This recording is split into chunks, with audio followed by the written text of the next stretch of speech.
और ये आपका हो गया y प्लस और ये n, ठीक है।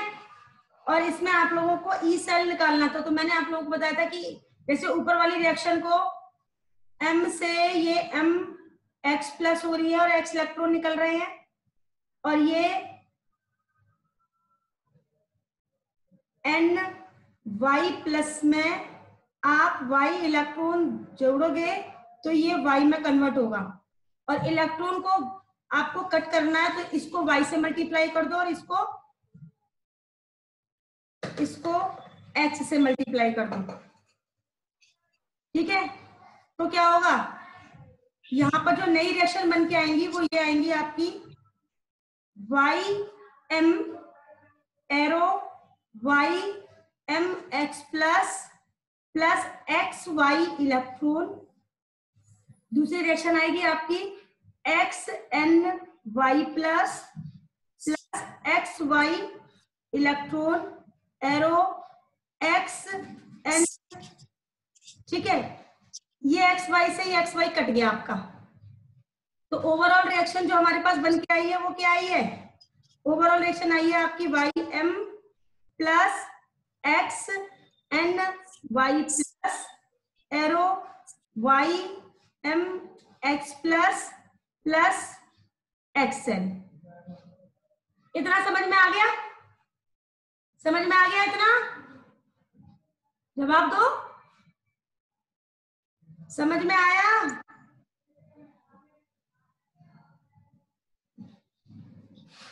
हाँ जी।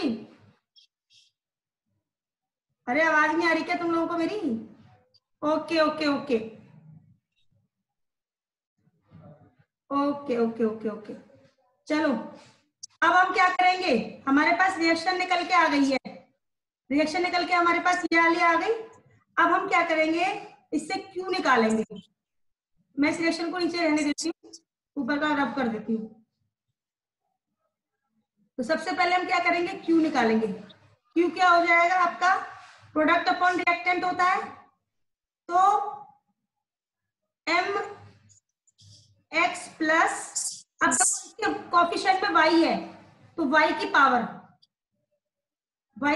आ जाएगी ये, और ये हो जाएगा आपका n और x की पावर अपॉन रिएक्टेंट में क्या है आपका m की पावर y और n y प्लस की पावर x, ठीक है। अब देखो इसकी वैल्यू 1 होगी और इसकी वैल्यू भी 1 होगी, n वाले की भी वैल्यू 1 होगी और m वाले की भी वैल्यू 1 होगी, तो q की वैल्यू हमारे पास क्या आ गई, m x प्लस की पावर y अपॉन n की पावर x। अब यहां तक जो मैंने कराया उतना समझ में आया कि नहीं आया, जल्दी बताओ। आ गया मैम, आ गया, चलो ठीक है।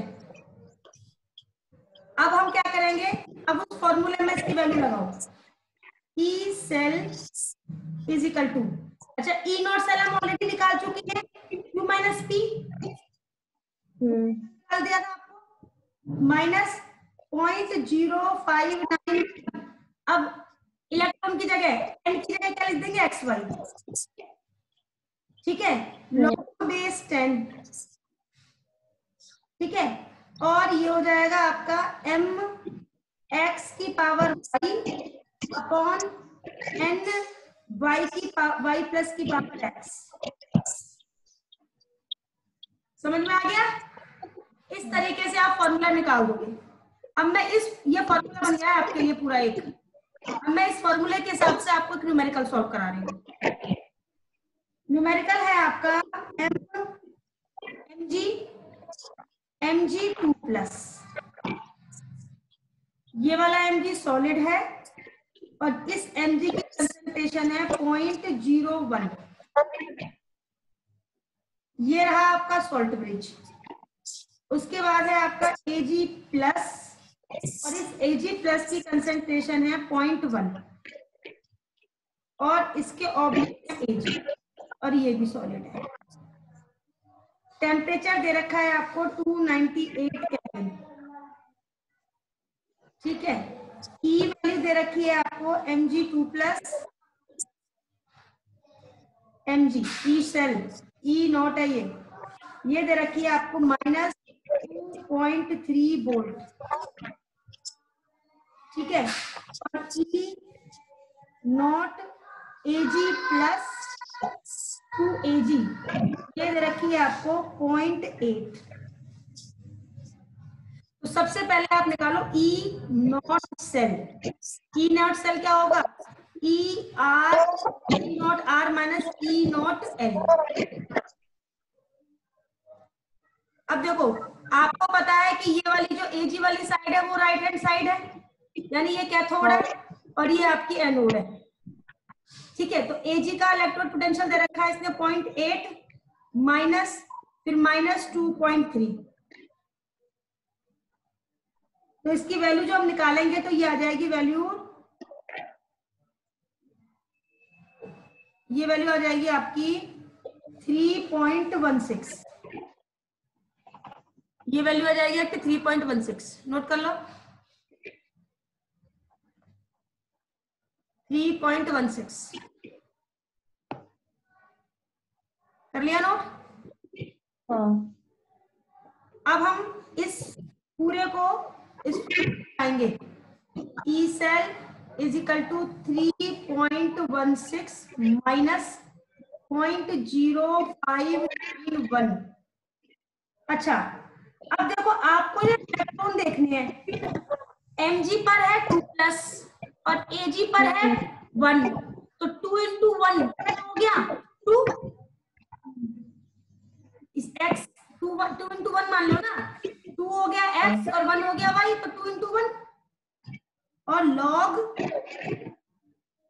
ठीक है। एनोड पर कितना कंसंट्रेशन है? 0.01 अपॉन 0.1, हाँ। ये वैल्यू इससे कट गई, यह पॉइंट आ गया, ये आ गया आपका 3.16 minus 0.0591 upon 2 log 10 raise to power -1, log 10 raise to power -1, तो ये हो गया 0.16 माइनस 0.0591 अपॉन 2 इंटू -1, और log 10 की वैल्यू 1 होती है तो -1 आ गया ये। अब ये आ गया 3.16 और माइनस माइनस प्लस 0.059 अपॉन 2। इसे आप सॉल्व कर लीजिए और आंसर निकल आएगा आपका।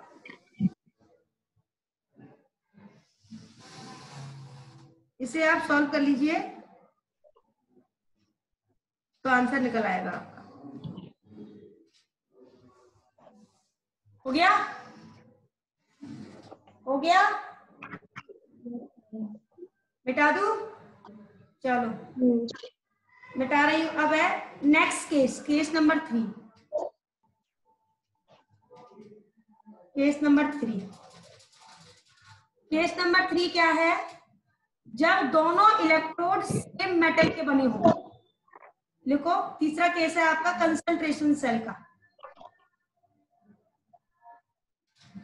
कंसंट्रेशन सेल, कंसंट्रेशन सेल क्या होती है?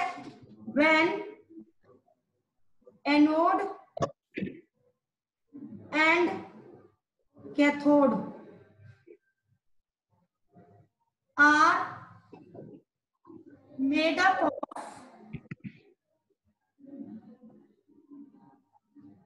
Same metal and have same electrolyte solution, same electrolyte solution of different concentration,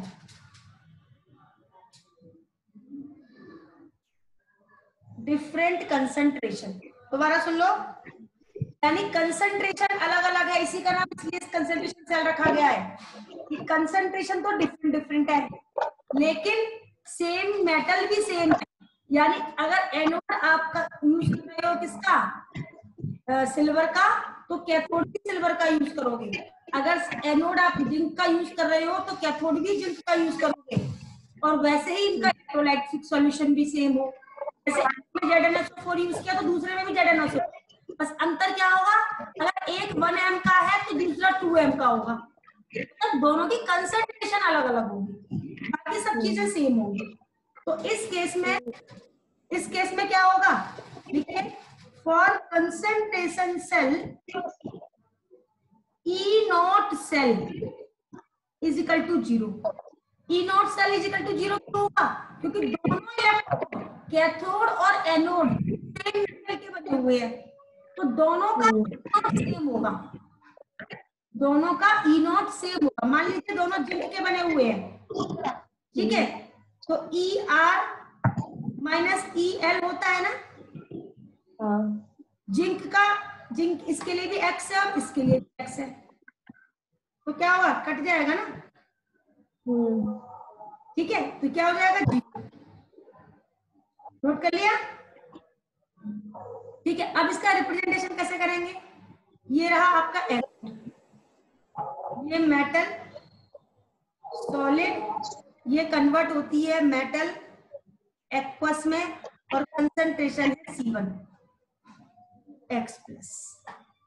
ये सॉल्ट ब्रिज, ये मेटल सेम वही X+ एक्वस, लेकिन कंसंट्रेशन C2 है और ये कन्वर्ट हो रही है आपकी मेटल में, सॉलिड में, और ये आपका पॉजिटिव चार्ज, मतलब वो कैथोड को रिप्रेजेंट कर रहा है, कैथोड को रिप्रेजेंट कर रहा है।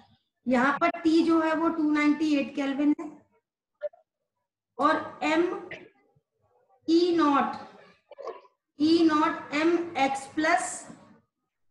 M ये दे रखी है वैल्यू X, ठीक है। तो सबसे पहले क्या करेंगे, E0 सेल निकाल दीजिए इसका। E0 सेल क्या है, E0 R minus E0 L, क्योंकि दोनों की वैल्यू सेम है, दोनों ही MX/M है, तो X माइनस X कितना हो जाएगा, नोट कर लीजिए, कर लिया। अब हम लिखेंगे, रिएक्शन लिखेंगे एट एनोड। एनोड पर क्या हो रहा है, ये मेटल आपकी मेटल आयन में कन्वर्ट हो रही है इलेक्ट्रॉन लूज करके, और यहाँ पर जो कंसंट्रेशन है वो C1 है। एट कैथोड, कैथोड पर क्या है, मेटल आयन C2 कंसंट्रेशन वाले X इलेक्ट्रॉन एक्सेप्ट कर रहे हैं और मेटल में कन्वर्ट हो रहे हैं।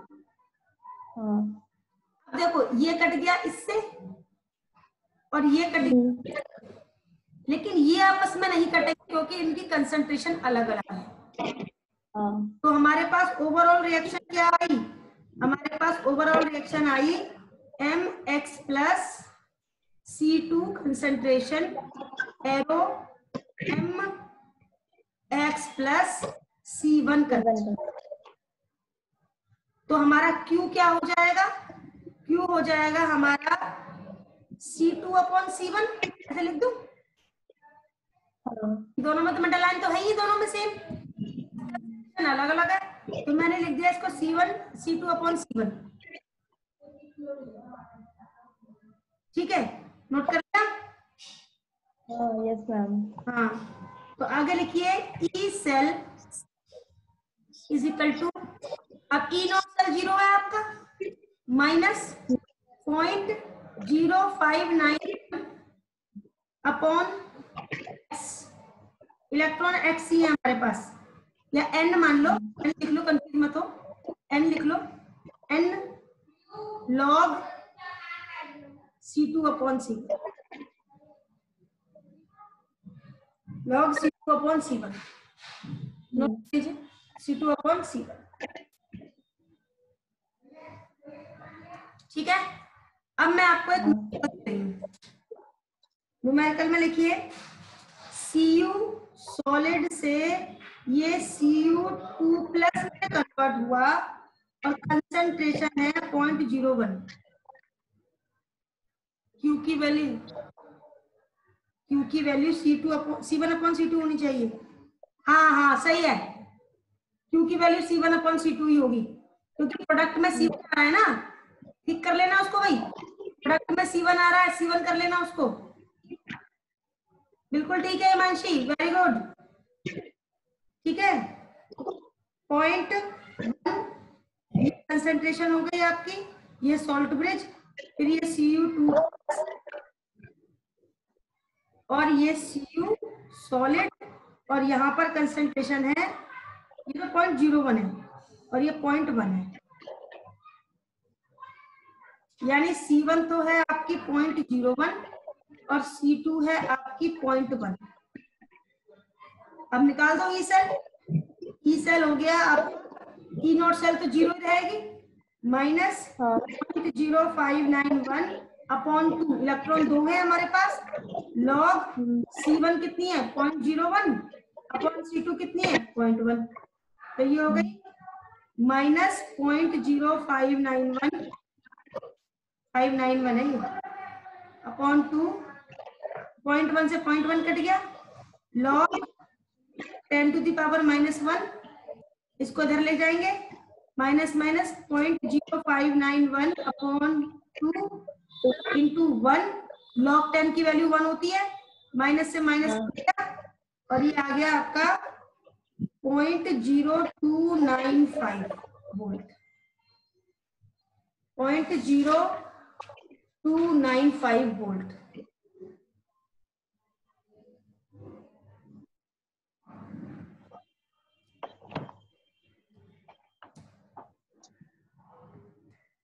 ठीक है,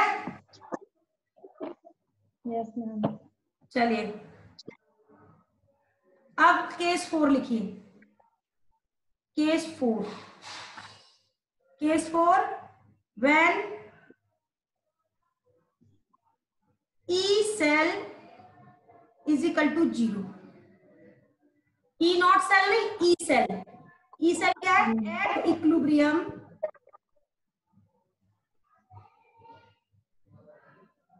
E cell is equal to 0, तो उस केस में हम Q को रिप्लेस करते हैं K इक्विवेलेंट से,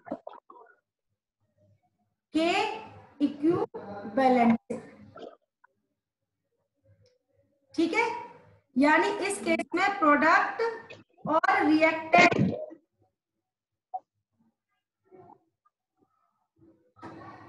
दोनों बराबर होते हैं। इक्विलिब्रियम तो तभी होगा ना जब प्रोडक्ट और रिएक्टेंट दोनों बराबर होंगे, amount of product is equal to amount of reactant, ठीक है।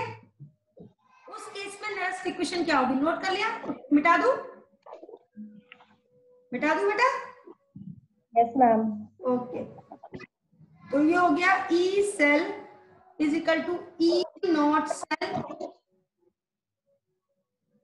माइनस 0.0591/n log Q,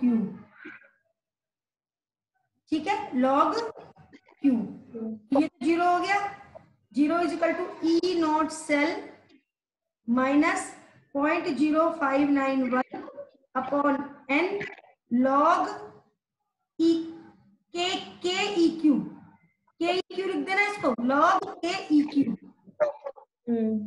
ठीक है। अब इसको इधर ले आओ, तो E not cell is equal to हो गया 0.0591/n log EQ, K EQ, तो K log K EQ, log base 10 है ये, K EQ is equal to n into E not cell upon 0.0591। Note कर लीजिए इस क्वेश्चन को, नोट कर लीजिए। अब इसके बाद मैं तुम्हें लॉग देखना सिखाऊंगी, लॉग समझाऊंगी, लॉग क्या होता है।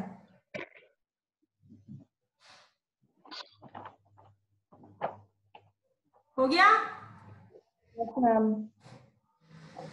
Okay.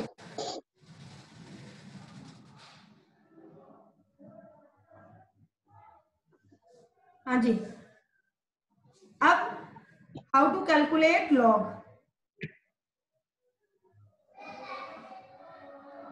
log and anti-log without log table. Log table के बिना आप लॉग और एंटी लॉग कैसे निकाल सकते हो?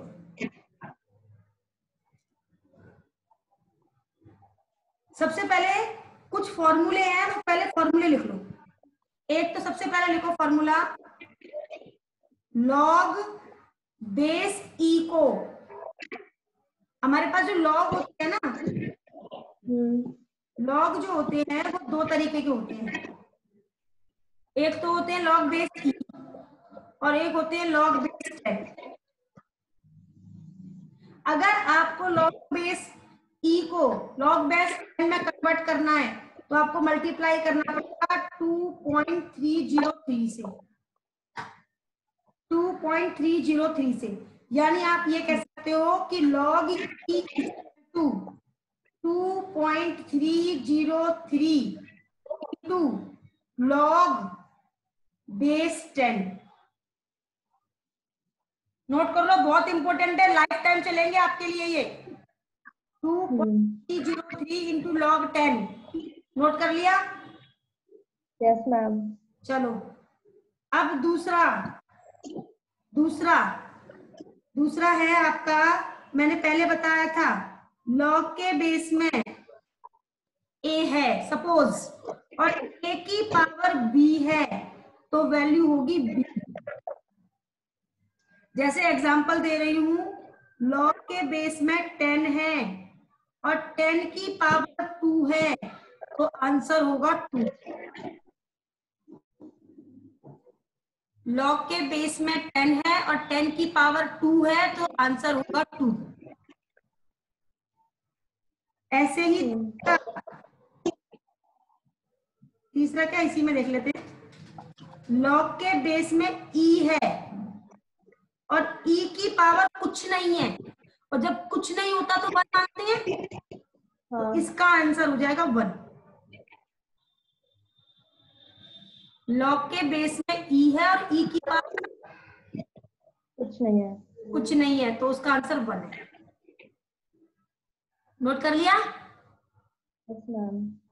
आगे, अगर लॉग आपको दे रखा है a into b, third number पे लिख लेना इसको। लॉग a इंटू बी दे रखा है, इसका मतलब होता है log a plus log B.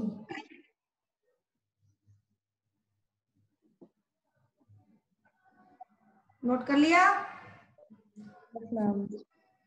अगर लॉग a अपॉन बी दे रखा है तो इसका मतलब होता है log a minus log B.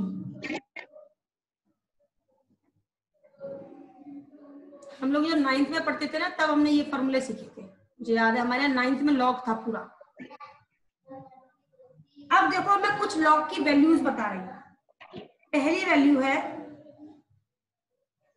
Log 10, log 10 और यहां लिखा है 1, इसका मतलब है 0।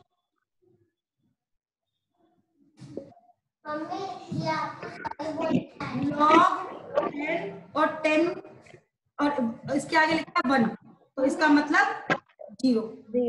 दूसरी वैल्यू लॉग 10 और यहाँ लिखा है 2, 10 की पावर 2 नहीं है, ये ध्यान रखना। लॉग के बेस में 10 है और फिर 2 है, ऊपर पावर नहीं है, 10 की पावर नहीं है ये, ठीक है। इसका मतलब इसकी वैल्यू होती है 0.3010। मैं बताऊंगी आपको, कुछ ही वैल्यूज याद करनी पड़ेंगी। आप इसे log 2 कह सकते हो, ऊपर वाले को log 1 कह सकते हो, ठीक है। दूसरे वाले को log 2 कह सकते हो। तीसरा log, ये बेस में 10 है और यहाँ पर 3 है, इसकी वैल्यू होती है 0.4771। 0.477। आगे log 10 और ये हो गया 4, यानी log 4 की वैल्यू होगी। देखो log 4 को मैं ये कर सकती हूँ log 10 और 2 की पावर 2, log 10 और 2 की पावर 2, और 2 को आगे ले आऊं, 2 को मैं आगे ले आऊं तो क्या हो जाएगा 2 इंटू log 2, और log 2 की वैल्यू कितनी है 0.3010। log 2 की वैल्यू 0.3010 है ना, मैं इसे क्या कर सकती हूँ 2 इंटू 0.3010, तो कितनी हो गई 0.6020। 0.6020। कहीं भी डाउट हो ना तो तुरंत पूछ लेना मुझसे। दिव्य गायब हो गया, नोट कर लिया ये? Yes ma'am. नोट कर लिया? चलो यस मैम। अब आगे आ जाओ। log 5, log 5, log 5 की वैल्यू क्या हो जाएगी, इसको याद करना है 0.69। देखो इन सबके बेस में 10 जरूर है, अगर मैं ना भी लगाऊं तो समझ लेना ये log बेस 10 के बारे में बात कर रही हूँ। अब आ जाओ log 6।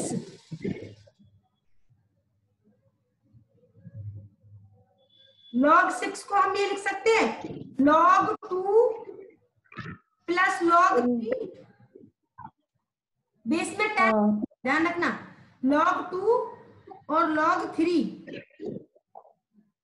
log 2 की वैल्यू आपको पता है 0, और log 4 की वैल्यू है 0.4771। कितनी हो गई इसकी, कितनी हो गई वैल्यू, काउंट करना है जरा। 771, तो ये हो गया 1 7 7 8 7 और 4, नहीं 7, 0.778, 0.7781। log 6 की वैल्यू हो गई 0.7781। ठीक है, इसके बाद है log 7। log 7, log 7 की वैल्यू कितनी होगी 0.85। ये आपको याद करनी पड़ेगी, ये आपको याद करनी पड़ेगी। अब log 8, log 8 को मैं लिख सकती हूँ log 2 की पावर 3, लिख सकती हूँ ना, तो ये हो गया आपका 3 log 2, तो ये हो गया 3 इंटू 0.3010, तो ये वैल्यू कितनी आ गई 0.9030। नोट कर देना ना 0.9030।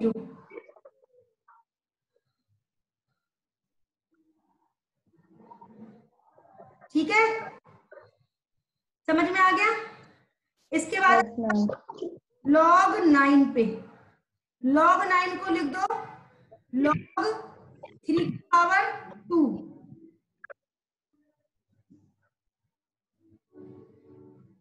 पावर लग नहीं रही है इसमें, दोबारा लगाओ,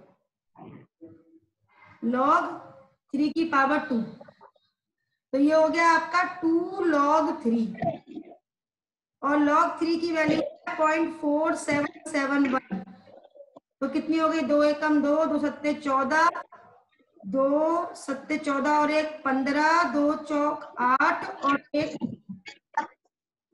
0.9542, 0.9542। समझ में आ गई बात मेरी? ठीक है, इसके बाद आती है आपकी log 10 की वैल्यू।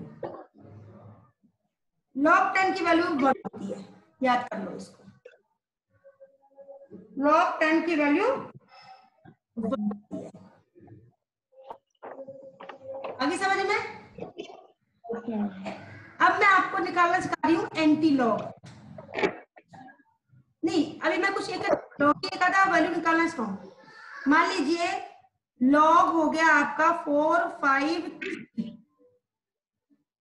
लॉग 453.1 है सपोज, इसको आपको वैल्यू निकालनी है, तो आप क्या करोगे, इस पॉइंट को तो लाइन इस तरफ ले आओ, मतलब इसे लिख दो 4.53, 4.53। तो जब आप इसको इधर लेके आए हो ना, तो इधर आने के 2 लिख दो अपने आप। जितने जितने डेसिमल आप सरका के लाते हो ना, उतने डेसिमल के बराबर से आप डिजिट बना दोगे। अगर 3 डेसिमल सरकाते तो 3 लिख देते, 4 डेसिमल सरकाते तो 4 लिख देते। समझ में आई बात? ठीक है, फिर लगाओ पॉइंट। अब आप देखो 4.5, 4.5 किसके बीच में आएगा? 4 और 5 के बीच में आएगा। 4 और 5 के बीच में आएगा। अब देखो log 5 की वैल्यू कितनी है? 0.69 और log 0.6, मैं इसको लिख सकती हूँ 0.63 लिख सकती हूँ मैं इसको। भाई लगभग बराबर मान लो दोनों के बीच की, अप्रोक्सीमेशन देखते हैं हम।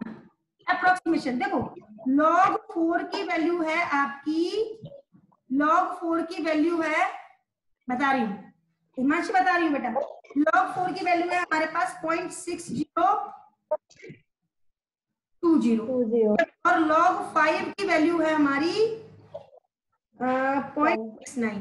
अब ये जो आपका 4.53 है, ये इन दोनों के बीच एग्जिस्ट करता है, log 4 और log 5 के बीच में एग्जिस्ट करता है कि नहीं करता? log 4 ज्यादा है और log 5 से कम है, पर बीचों बीच है, और हमारी जो वैल्यू आएगी वो इन दोनों के बीच आएगी। हमारी जो वैल्यू आएगी वो इन दोनों के बीच आएगी, 0.6020 से ज्यादा आएगी और 0.69 से कम आएगी। तो इसे या तो 5 मान लो, इसको 5 कर लो, 2.65 कर लो। अप्रोक्सीमेशन चलेगा यहाँ पर, अप्रोक्सीमेशन चलेगा। समझ में आया मेरी बात? अप्रोक्सीमेशन चलेगा यहाँ पर। एक और एग्जांपल दे रही हूँ, log 3332.1, ऐसी कोई वैल्यू मान रही हूँ मैं, ऐसा कुछ नहीं, कुछ भी वैल्यू माना है। अब देखो इस डेसिमल को यहाँ ले आओ, इस डेसिमल को यहाँ ले आओ, ठीक है? कितने डिजिट सरकाया है हमने डेसिमल को? जल्दी बोलो। 3 डिजिट सरकाया। तो सबसे पहले लिख दो 3, फिर लगाओ पॉइंट। अब ये जो 3.3 है, अब पॉइंट यहाँ आ गया तुम्हारा। अब 3.3 किसके बीच में आएगा? log 3 और log 4 के बीच में आएगा। 3.3 किसके बीच में आएगा? log 3 और log 4 के बीच में आएगा। log 3 की वैल्यू है 0.47 और log 4 की वैल्यू है 0.6। तो मैं इसको इन दोनों के बीच की वैल्यू 0.55 ले लूं। तो मैंने 3.55 ले ली वैल्यू। समझ में आई? चलो एक आधा क्वेश्चन करके दिखाओ फटाफट मुझे। log 9532.6 निकालो, इसकी वैल्यू क्या होगी? फटाफट जल्दी, हमारे पास 1 मिनट का टाइम है, 1 मिनट का, हमारे पास 1 मिनट का टाइम है बस।